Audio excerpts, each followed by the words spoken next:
think this is us live now. Lovely. Yep.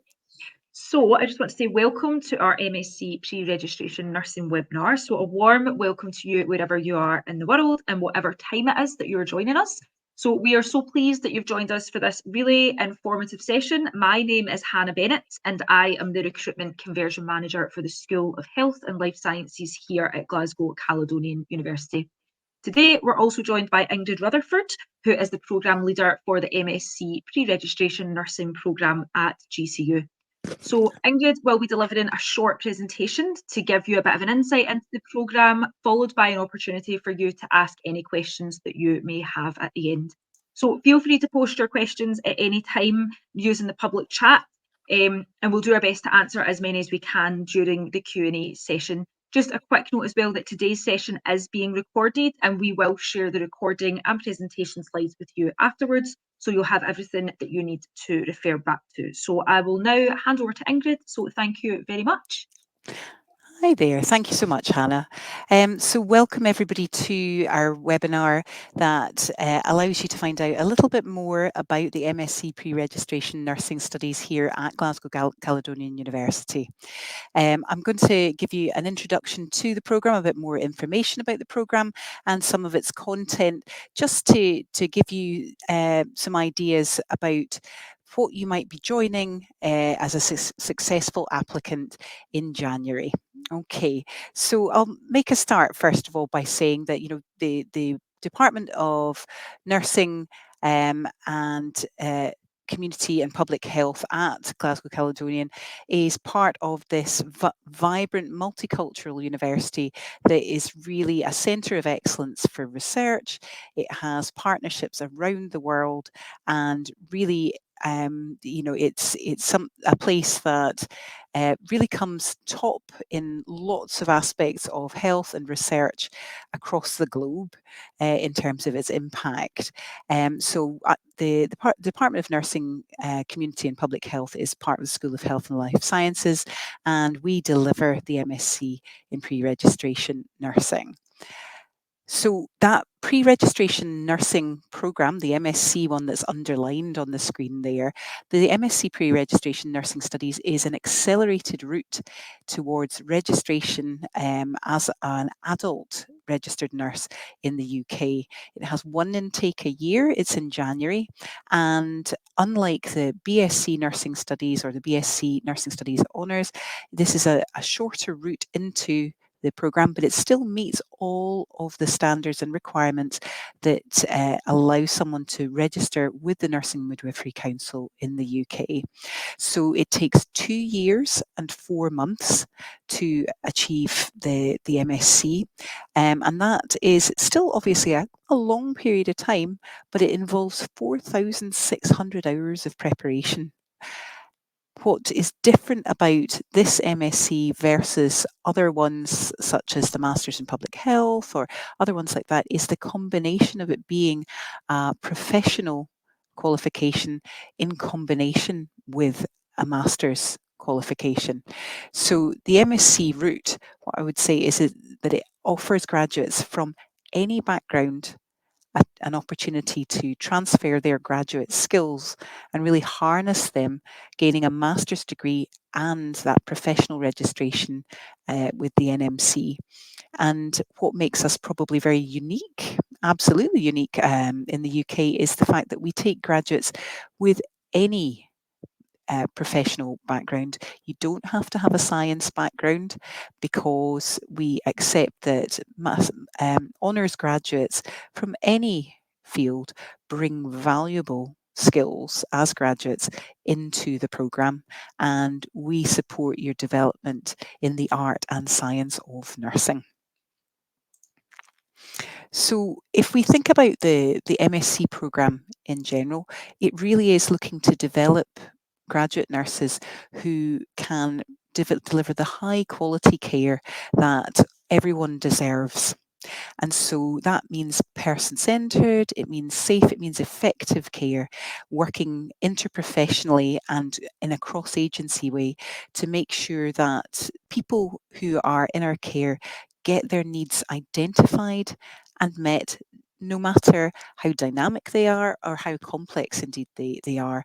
And this means that graduate nurses in the programme are working in multiple different healthcare environments and will become conversant in the professional skills that are required to be safe, effective, person-centred nurses in a range of settings across in-home, near-home, acute care, from secondary and tertiary settings within the United Kingdom Health Service. So to do that, we help you to we help you to gain the knowledge and understanding and practical skills that really ensure that the care that is being delivered is the best quality. It's centered around the highest quality evidence available. And that really requires graduates to be incredibly discriminating on the evidence that they use, ensuring that it is best quality, and at the same time that that is the best fit for what individual patients require.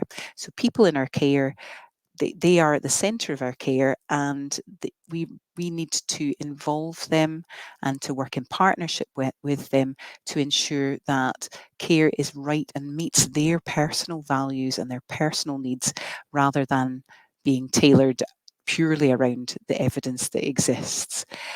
So what we want to do is ensure that, firstly, that students have a chance to gain those skills to be evidence-based practitioners. And in order to do that, even if you come from a different type of background, a non-science background, we are very driven to make sure that you will gain the skills that can allow you to do that. So once you've successfully completed the program, then you're going to be able to work with patients in lots of different healthcare settings, and that's across local, national, UK and global contexts. You're going to have the ability, the skills to do that. Our entry requirements are therefore an honours degree of 2:2 or above. What we do stipulate, although we say it can be in any subject, we don't take students who are a registered adult nurse or a registered nurse onto the programme as they already meet NMC requirements, and we wouldn't train them twice. It is necessary to have English and maths at the equivalent of standard grade GCSE or Nat 5. And when we're talking about English, candidates and applicants really have to demonstrate that their level of English is at an English International Language Testing score of 7 or above. On an aggregate. The only score in the language testing system that is permitted to be below 7 is in writing. It can be a 6.5, but the total aggregate score still needs to be 7 or above. So all other components must be 7 or above. That's a non-negotiable entry requirement, and it would be condition of entry for anybody who hasn't obtained education in within the UK or another country where the first language is English. So that's kind of key important things that your entry has to demonstrate, your application for entry has to demonstrate. And in addition to that, we acknowledge that this is a very intensive program of study, and it is at a higher level than BSc level. So what we ask for is evidence of recent assessed study or relevant continuing professional development activities, showing that you have had ability to study successfully within the past 5 years. What the NMC requires also is that you show evidence of digital literacy, but when we're talking about evidence of digital literacy, due to the nature of the recruitment process for the MSc, because it's an online recruitment process, which includes an online application. It includes engagement with online preparatory activities and then an online interview. That evidence of digital literacy is implicit in the application process.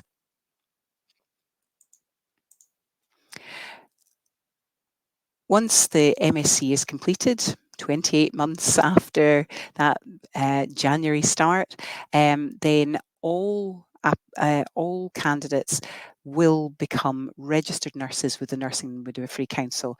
So what we see here is these absolutely joyful graduation parties and graduation photographs with our head of department and our researchers, with our Chancellor Anne-Marie Imafidon, sorry, and this is a fantastic time. We have a lovely graduation ceremony in the November after the completion of the program, but actually that graduation is about 5 months after most of the MSc students actually complete the program. So on completion of the program, the first thing that happens is actually registration with the Nursing and Midwifery Council. And from that point onwards, then you're a registered adult nurse. The graduation, where you're capped with your MSc, is just the cherry on the cake of it all, but you actually receive your qualifications long before that. So if you're thinking about choosing nursing at GCU, there's lots and lots of reasons why people choose nursing at Glasgow Caledonian University. I think if you asked all of the hundreds and hundreds of students that I've taught over the years why, they would come up with their own personal reasons, of course. And if you asked me or you asked any of the staff that work here, a huge a number of us would say, well, it's obviously because we're the best. But if we want to break it down and we want to be a little bit more specific about why we feel that we produce such excellent quality graduates and why the program itself is so good, I think it can come back to these points that are summarised in this slide here. First of all, the Nursing and Midwifery Council is absolutely adamant that all nurses should share common values, which are really important in ensuring that patients receive the best quality care as the people in our care. So we tailor our recruitment process and our curriculum around these core values. And if you're ever thinking of applying for the program, it's explicit in our entry requirements, it's explicit in the application process that these values have to be evidenced, and these values are expected to be expressed as a component of your application and in your actual interview itself. So we then structure our modules within the degree to really hone those values and to develop the skills associated with expressing those values right throughout the 28 months of the programme. We use a range of approaches to supporting teaching and learning within the programme, but the fact that we have an excellent blended learning strategy, so yes, we have face-to-face engagement in the programme is throughout the entire programme, and there's not more than a week or two goes by that you're on holiday really throughout the programme, and the rest of the time there will be activities that you'll be expected to engage in. It's a face-to-face programme largely, but it's supported by a virtual learning environment with lots of access to really stimulating and motivating materials that will keep you on track with your learning and let you know how you're progressing and build your confidence and build your understanding alongside the practice that you undertake out in a lovely broad range of healthcare settings that are available to you as a student within Greater Glasgow and Clyde. So you've got this blended learning environment which is there providing you with the kind of support to really keep you on track with your learning. You've got face-to-face engagement in your class activities, very, very small classes really. never really many more than about 20 to 25 in a classroom normally.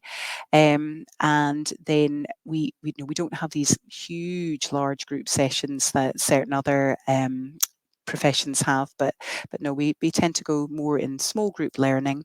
And then when you're out in practice, you're being taught and assessed by registered nurses in everything from acute care settings like medical and surgical wards, critical care, district nursing, health visitings, or children and family settings, right across that large range that Glasgow's lucky to have at its disposal due to the fact that this is a medium-sized city. We learn in practice, we learn in classrooms with other MSc students on the MSc Nursing programme, but you also have shared learning as a component of the MSc Pre-Reg Nursing. So you'll learn alongside MSc Physio students, physiotherapy students, MSc Occupational Therapy students, and MSc Social Work students in our interprofessional working and team working module. But you'll also have shared learning with registered nurses on the Professional Studies in Nursing Honours Programme and the BSc Honours Programme when you're undertaking activities to do with the applied nursing in applied ethics in nursing and healthcare module. And that means that you're learning across fields of nursing as well, because the registered nurses that you would be learning alongside will be from learning disabilities, they'll be from mental health nursing, they'll be from children and young people's nursing as well. So you get lots of insight into different contexts of nursing care provision, even though you're learning to be an adult registered nurse. And when we are talking about that shared learning, the reason that it is so effective and so pivotal in your learning experience, it's because GCU students are so engaged. They're so such good quality students. They are motivated, and they are students that have real direction in their lives because they can see that as nurses they're going to make a difference in people's lives. We support that student engagement with lots and lots of different activities, and we develop our programs by ensuring that our students are very involved by using things like student partnership forums and by having students actually involved in curriculum development and engaging with the activities that build our courses as we respond to changes in a dynamic healthcare environment. And the same goes for involving service users within the program. So we involve service users such as during even as early as our recruitment process. We seek advice and support in designing the interview process and have service users on board actually asking some of the questions in the interviews. So we really pride ourselves on making sure that this isn't just about throwing healthcare at people. We're making sure that it's tailored to be right for the patients that we are supporting. If you're thinking about being a student within GCU, although it's a program that provides registration with the UK's regulatory body for nursing, so it means that you get NMC registration, but actually we are keen to ensure that you have an international, a global perspective, even as a Scottish student. So there are opportunities to have international experiences, and those might be short experiences. So we have second year students who are going to be going out for a 2-week international experience in Lithuania in the start of the new year. You'll see the photograph in the bottom of that slide here. That was one of our students, Corin, who went out to have a a long placement in Malawi, where she was taught and assessed by nurses out in Malawi and had lots of cultural immersion there. And so our students can be in places as far afield as the United States, or we've had students in Cyprus, and we've got students going to University West in Sweden very soon. So there's lots of international opportunities as well.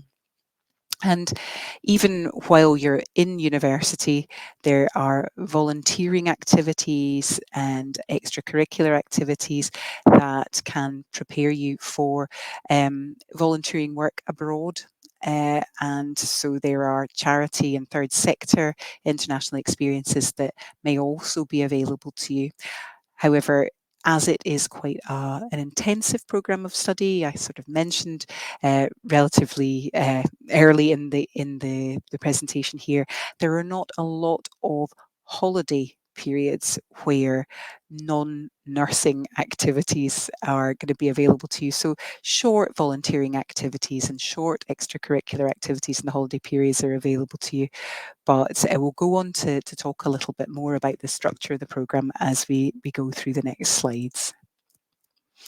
So if we think about our curriculum, it has at its core the student, as I said, and these core values.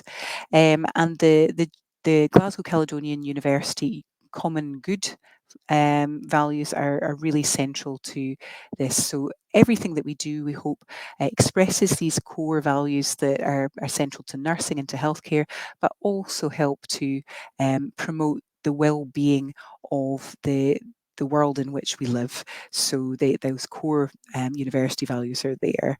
And in order to build our curriculum, what we have done is we've built them around kind of key themes. So there are the NMC standards, the Nursing and Midwifery Council standards, for the future nurse standards, as they're called. These were developed to sort of start to move us forward as we enter 2020. And so our programme kind of was first revalidated at that point, and it's just gone through revalidation at the start of 2025. Really still focusing on these key future nurse standards. In addition to that, the Scottish Chief Nursing Officer published a document called the 2030 Nursing Vision, which did really focus in again on the concept of partnership with our patients and really working together with them and personalising care to ensure that it's right for that person at that time. And so that's really integrated into the programme. And our Centre for Living research themes are used to kind of focus in perhaps the key topic areas that we then investigate in further depth within our modules. So we do that alongside ensuring the concept of evidence-based practice in everything that we do. And in order to sort of build our learning materials and to build our learning activities, what we do is we have a sort of a spiral curriculum where we produce learning materials that are centered around key topic areas, as I said, these research themes, but they are authentic. They're co-produced between ourselves and practitioners out in practice, based around anonymised patient case scenarios. And we start right from the very, very earliest stages of the MSc Nursing programme with introducing this idea of the care that we deliver and the nursing process that we deliver is centered around individuals. And in order to ensure that you gain your confidence, the case studies that we centre and kind of theme our care around increase in complexity as you build your confidence and skills over the 28 months of the programme. And that really allows you then to start at a very dependent level of practice where you may have had absolutely no experience in healthcare whatsoever as a very early student at the start of January in your first year. And as you gain experience from like from week 7 of the program, you would be going out into practice. You would start to gain your confidence, gain your skills, and consolidate the learning that you've undertaken within the university. And you start to go out into practice, into placements where you're taught and assessed out in practice and embedded in the culture in practice. And that just builds your confidence. And you move from a really dependent level of practice. You develop that independence over the sort of second year of your study. And then as you move into that final sort of 4 or 5 months of your program, in that third year of your program, you're really starting to work at independent level. And that is kind of documented as you move through the program in an electronic practice assessment document. So if we think about the shared learning opportunities that you have, you've got shared learning with undergraduate students from all four fields of nursing, and you've also got shared learning with MSc students. So you're, as I say, these social work students, occupational therapy students, and your students of diagnostic radiography. You're working alongside these allied health professionals, because that's an authentic representation of how you will work within the health and social care context. And so it's important that you gain that confidence and skill to work in teams like that with other nurses and with other allied health professions. And what you'll see here is the sorts of activities that we might be involved in. And that might be also working alongside the actual service users who we provide the care for. When you are learning your skills initially, we use our state-of-the-art interprofessional simulation centre. So you're seeing photographs here of students engaging in learning activities within a simulated hospital ward type environment, but that's not the only type of environment that you would be learning in. So there are other environments such as home environments and near or sort of home-like environments such as care home settings. So you're learning in everything from acute care to people's own homes themselves. And the simulation centre helps us to simulate that with authentic equipment, with authentic documentation, and with everything from low fidelity mannequins, such as the resuscitation mannequin that you're seeing there, right the way up to very high tech responsive mannequins that can talk and can blink and can cough and you can carry out complex physical examinations on. So we have very high tech equipment, and we use that to really help you to build your understanding of what's important in healthcare in a safe environment where it's okay to make mistakes and learn from them and reflect on them and develop as a reflective practitioner. When we are in interprofessional learning, these skills that we learn, we focus on human factors and team working and the communication and collaboration skills that really help seamless care happen across the different allied health professionals that provide care for patients.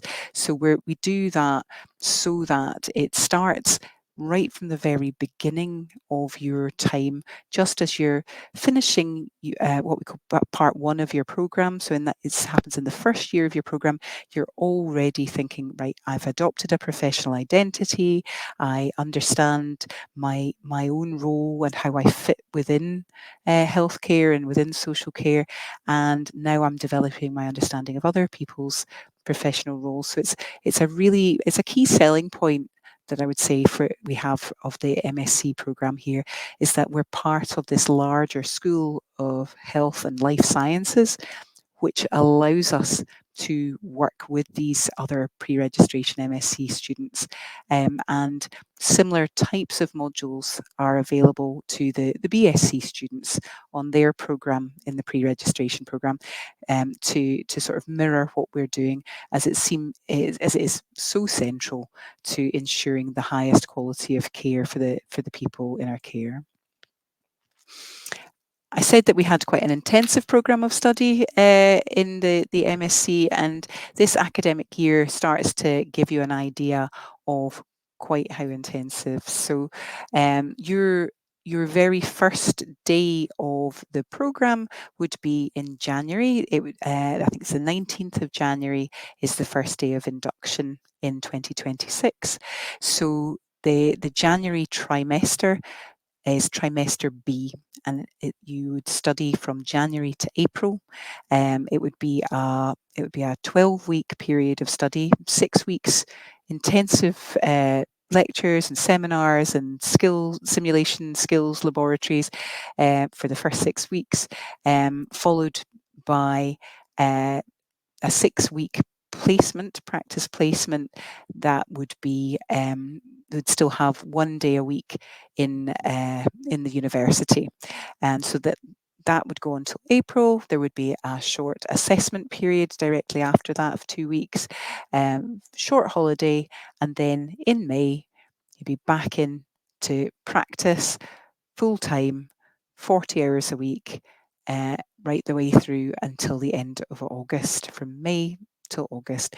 So there is not a lot of time then for holiday, maybe 2 weeks of holiday in September before starting the next year. The holiday dates within the programme are completely set, they're completely rigid, and they can't be changed because of the sheer intensity of the programme. There's no time to catch up if holidays aren't taken at the times where they're kind of scheduled. So please do be aware of that when applying for the program, because from if once you come back in trimester A from September to December, that's full-time theory, 40 hours a week of engagement in classes and study and learning activities right the way through to December when the assessment period is. So we understand that people do need rest, and we do schedule short blocks of 1 to 2 weeks of holiday periodically throughout the year, but they are absolutely set in stone. I said that we have all of this face-to-face learning and practice learning and so on. These are the modules listed here on the slide. So it's difficult to tell sometimes from module titles, but the art and science of nursing is the very first one that you would start with in the programme, and it gives you a little bit of insight into the history of nursing and how it's developed. It gives you some a starting point with evidence-based practice and that scientific method and that consideration of the skills needed to ensure that the nursing process is followed and that care is safe and effective. And the developing nursing skills module runs at the same time as that, developing clinical skills and the ability to deliver fundamental nursing care. And that is a combination of theory and practice, that module, which then allows you to have the confidence to participate in the first summer practice learning experience, which consists of 2 different placements in 2 different settings, usually an acute care setting and a care of the older adult setting. And then in the September trimester, we've got interprofessional working, context organisations and practice, and that is our interprofessional team working module. So as you can see, you're sort of getting your interprofessional working in there, and at the same time the applied ethics in nursing and healthcare practice module gives you that shared learning with other fields of nursing and learning alongside registered nurses. The person-centred adult nursing module then starts to introduce concepts that relate to health and illness and management of specific conditions such as diabetes and cancer and stroke, for instance. And the global health module in the following trimester starts to consider these broader health issues of health, illness, disease, sustainable development goals, and these global health and transnational health issues.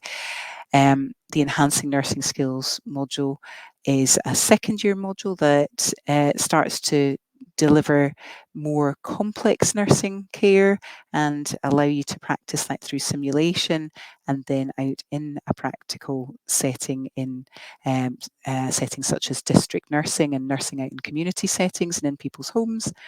And then practice learning experience part 2 would tend to be in more acute care hospital settings again, but may incorporate elements of near home care as well. So it might be day surgery or outpatients as well.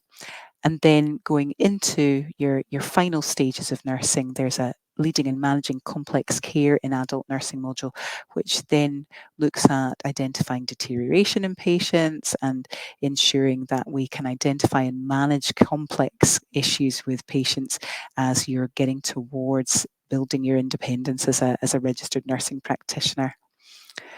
The dissertation module is a 3-trimester module that is carried out over the whole of your second year, and it's a very quite authentic professional module in that it aims for students who are engaging in that module to identify a key topic area, consider a journal to which they'd like to submit their piece of writing, and they then conduct a structured in-depth literature review where they review evidence surrounding that topic area and write that up and draw conclusions and make recommendations for practice with a view to structuring that for publication.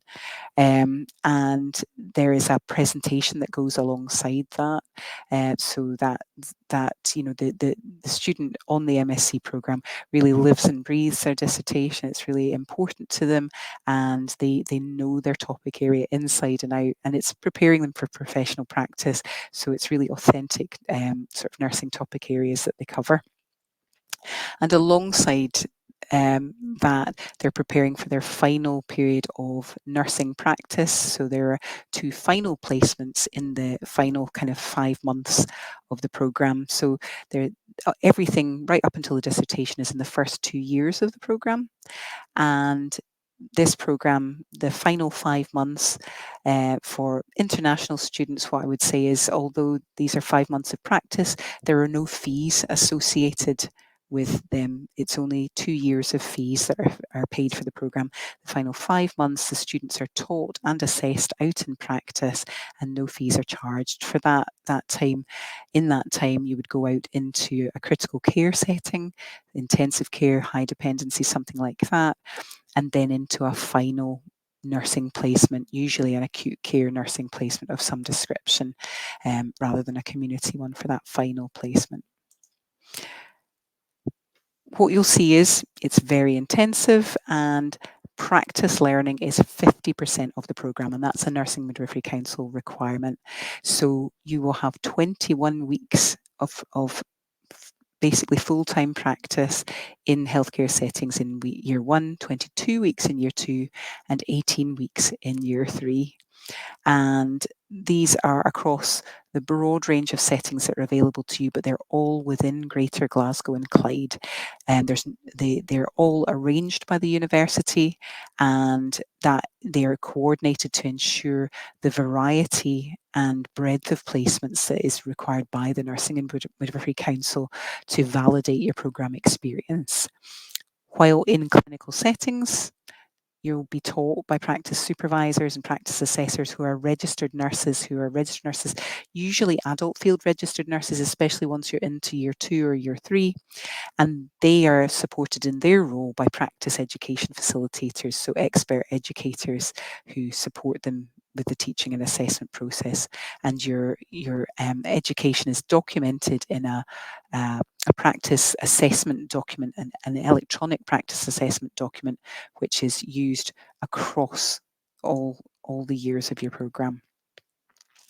So if you can, I said, there's a broad range of settings. There's actually 35 different hospitals that you could potentially be placed in, more than 50 different health centres and clinics, or even 300 different surgeries. So there's broad settings, and these may be areas of affluence or areas of really quite severe deprivation, and you'll see the impact of inequalities in health across these settings, you'll get the insight into applying the theory that you learn with regards to promoting health and developing people's strengths and using a strengths-based approach to care when you are gaining your experience out there.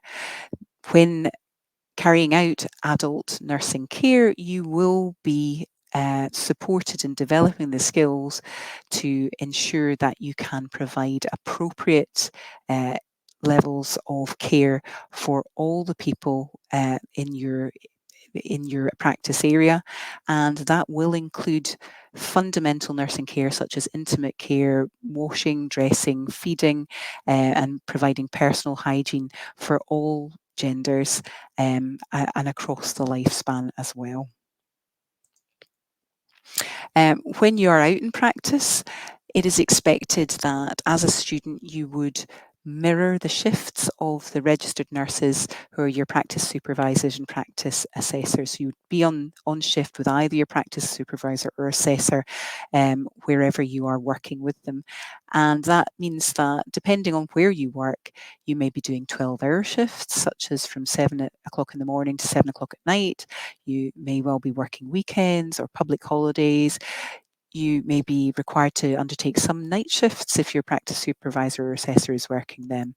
On the other hand, you may be working Monday to Friday, 9 to 5. So it's a requirement in order to experience 24-hour service provision that you get this breadth of experience. And so therefore, if students, and it must be said that almost all students work, part-time work has to be able to be flexible around the requirements of your program. So part-time work has to accommodate not only placement attendance for 40 hours a week at certain times of the year, but also it has to be able to accommodate and ensure that you attend 100% of your face-to-face classes, which may be spread over 3 and occasionally 4 days a week. So depending on whether you're in placement, you might be up to 5 days a week, and if you're in university, you may be 3 to 4 days in any week. You'll be expected to attend university and be face to face. And it's expected that for any week where you're not on holiday or on a study week or an assessment week, you will be undertaking approximately 40 hours per week of either study, class attendance, or practice attendance. In order to be on the programme, all students have to pass occupational health screening, and that is an independent service which is provided for you as students, and it's not something that you have to disclose to us in terms of what health conditions, etc. you have, but you will have to be honest and completely open with the occupational health service to ensure that they provide you with the correct service to ensure this, your safety and also the safety of patients in your care. If you require any advice with regards to your occupational health screening, we can offer you some advice, but I would tend always to refer back to the experts in our occupational health service and the practitioners there. What I would say is that there's an expectation and a requirement by the NMC that all students on the programme declare that they have good health and character. It doesn't mean that you have to have a complete absence of illness or absence of long-term conditions, and we would always support students and lots of students with long-term conditions and registered disabilities are successful in the programme. But if you have anything in your health which might affect your safety or the safety of people for whom you're providing care, this must be acknowledged, and we must put in place all reasonable adjustments to ensure that everything is safe in practice. That's your good health, but the NMC requires declaration of good health and character by all people on the programme.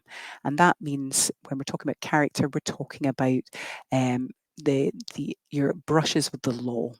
If a student on the course is convicted of a crime, then it has to be declared. So that means if you already have an existing conviction, then we would need to know about that, and it would need to be risk assessed in order to ensure it was safe for you to come on the programme and that the NMC would allow that. A panel would review any charge, and if a student gains any legal charges while they're on the programme, again, a panel would review that. However, any serious charges which might call into question somebody's honesty or safety, it's likely that it would result in a student having to leave the course.